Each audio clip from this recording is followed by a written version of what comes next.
มอยสุงค่ะเมื่อในเป็นวันที่16เดือนธันวาคมที่10ปี2025เป็นวันพฤหัสในตอนในข่าวใส่หมอหอมติออนเอาพี่น้องค่ะมารับชมข่าวเงาที่มีอยู่2ตอนค่ะตอนที่1เนี่ยค่ะเนาะก้นเฒ่าแลสาวอ่อนแต่หน้าเฮิรนกบกูกันค่ะเที่ยงตอนหนึ่งค่ะในก็ได้เรียกว่าเป็นข่าวหลากหลายเด็ดๆค่ะอยู่ๆก็ขับตัวก้นในเลยหายกว่าหมอก10ก่อเจอในเฮ็ดไหนเนาะอ๋อค่ะอ่อนตั้งเปิ้นได้แต่ก็เฮาค่ะมาถ่อมด้วยข่าวเงาโหดในอ่อนตั้งค่ะ ปอเฒ่าอายุเลย74ปีแต่หน้าเฮือนจอมเจ้าสาวอายุ24ปีเงินฝากมันได้ก่อ5,000,000ว่าเฮ็ดไหนคะอ้อเมื่อวันที่15เดือนธันวาคมที่10ปี2025ได้มีข่าวงาออกมาว่ามีผู้ชายชาวอินโดนีเซียอายุไล74ปีค่ะก็ยินเป็นข่าวเงาลือหลังว่าอยู่พ่องย่ามมื้อเดียวในว่าหลังเสมันจ่ายจัดเฮ็ดปล่อยปังแขกค่ะเนาะกบโกเอากันดังนางหญิงสาวอายุไล24ปี ปยก็ปันเงินผักค่ะเนาะเงินย้อนได้3เหงล้านดูปีเด็ดตรงเงินไทยอยู่5ล้านหมอก5ล้านเจอนายเฮ็ดไหนคะอ๋อป้อยปังแขกเขาได้ก่อจัดเฮ็ดกว่าเมื่อวันที่8เดือนธันวาคมปี2025ดีเจดอนชวาป๊อดวันออกค่ะเจ้าเหมาได้ซื้อห้องว่าดามันเจ้าสาวซ้ำซื้อห้องว่าเชราอาริกาเฮ็ดไหนคะ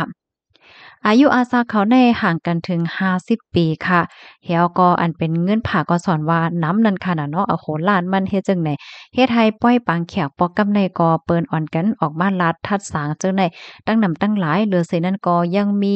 ข่าวลือเที่ยงตั้งนำตั้งหลายนั่นค่ะน่ะเนาะว่าเงินที่อันเจ้าบ่าวเอามาปันเจ้าสาวเนี่ยมันเป็นเขาฮ้องว่าเช็กในขณะเป็นเจที่อันเปิ้นแต้มแมวก็ปันกันให้แนวก็ถูกเอาเงินตีป่านหั่งก้อยเฮ็ดให้นั่นค่ะนะมีข่าวลือออกมาว่ามังเจอันนั้นๆเนี่ยเป็นอันตุอันปลอมมันก้อยเฮ็ดให้ค่ะว่า ไหว้เฮป้อยปังแขกยอกก็โพสต์ใจในไลปลายกว่าในเฮ็ดให้เจ้าสาวได้ไลเป็นฝ่ายออกกาใช้จ่ายในป้อยปังแขกนั้นก็เหลียวตั้งสิ่งตั้งหมดเฮ็ดให้ค่ะอ้อ ลองตั้งตีอันเป็นข่าวลืออยู่พ่อย่ำมาเหลียวในได้ก็มันคาดล่ำว่าเจ้าหมาได้เขามีป้ายมักมีเหตุการณ์ป้ายมักมีปยกใกล้ๆมีข่าวลือลองตีอันเขาได้หมอเหรียญนั่นขนาดเนาะซื้อโยต่อเปิ้นใกล้เหรียญใกล้โกงเปิ้นว่าสังว่าเจ้านายเฮ็ดให้เขาเขาย่ำสืบมาในตั้งฝ่าย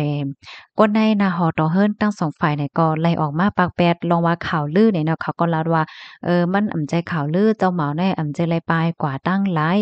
เฮ็ดจังไหนนะก้วยกะว่าจังเหอเกาหลีไหนตั้งไผผู้มีปนพ่อในเปิ้นตีได้ก่อเตแต่เงินหาเซาเสนหลักฐานมันสืบกว่าว่าไหนคะอ๋อข้อมูลในก็ค่ะเลยเป็นมาที่ห้องการข่าวสดออกไว้ได้ค่ะเมืองกลในก็มีเจนาไหนค่ะนะพี่ๆน้องๆเฮาค่ะ ลูกดีในเฮแลกำในเฮามาถ่อมด้วยข่าวในแทงข่าวโคในก็เป็นข่าวที่อันลีตกใจค่ะนะวันเมืองก้นเมืองเหลียวในเป็นหังกว่าติ๊กๆยอก็มโคนะคะเอาครับโตก้นในหายกว่า10ก่อนะคะเมื่อวันที่15เดือนธันวาคมที่10ปี2025ก็เมื่อวานได้มีข่าวเงาออกมาว่า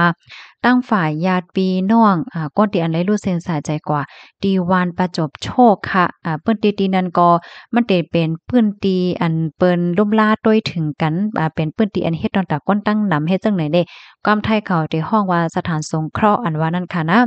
ก็เลยจ้อมหาคับโตญาติพี่น้องเปิดดาที่เอากว่าเฮียนหลุดด้านปันจ้อมหนังเฟิงทงศาสนามีนั่นเฮ็ดจังไหนเนาะเขาในก็เลยก็ติดต่อกับสืบดีห้องยาตีหนึ่งได้เจตอนประจบคีรีขันธ์แต่ก็อำได้ครบทบค่ะกว่าติดต่อกับสืบดีฟองเดชินและป่าเฮียวปื้นตีป่าเฮียวในปื้นตีก็อำเลยครบทบหันเฮ็ดจังไหนอ้อม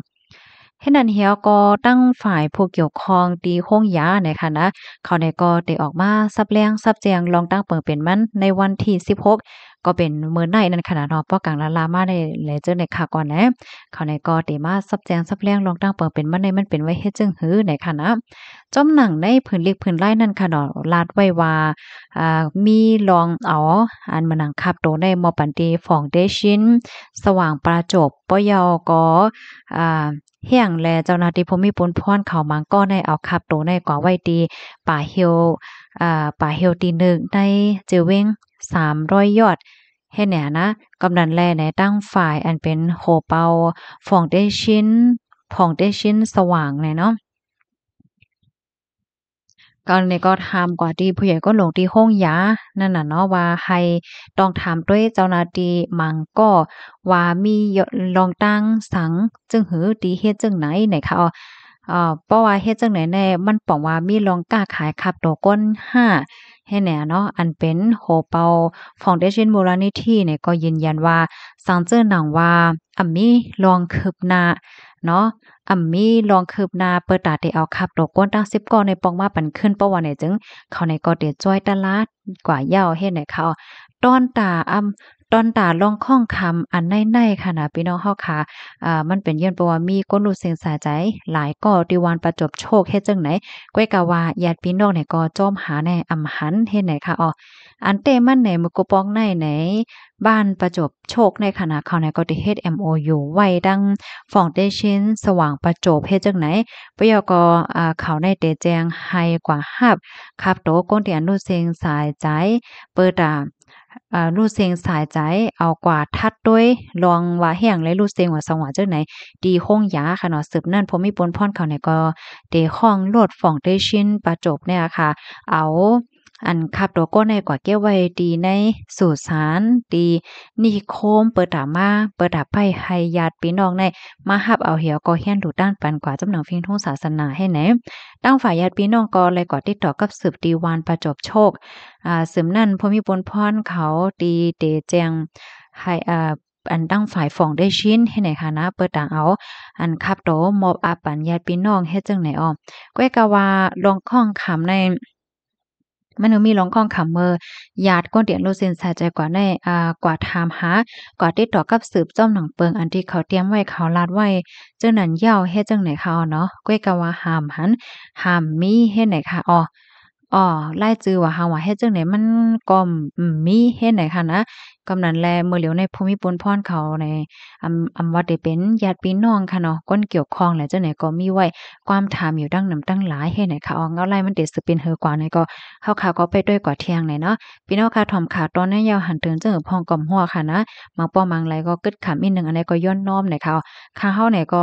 ไล่หันที่ในคอมเมนต์ค่ะเนาะเปิ้นก็อ่อนกันมาปันตั้งหันถึงตั้งนำตั้งหลาย บางเจ้าก็ว่าโอ้หลีโกหลีกลางมาทีเดียวเนาะมันเหมือนเจังว่ากวนในรูดเสียงกว่าก็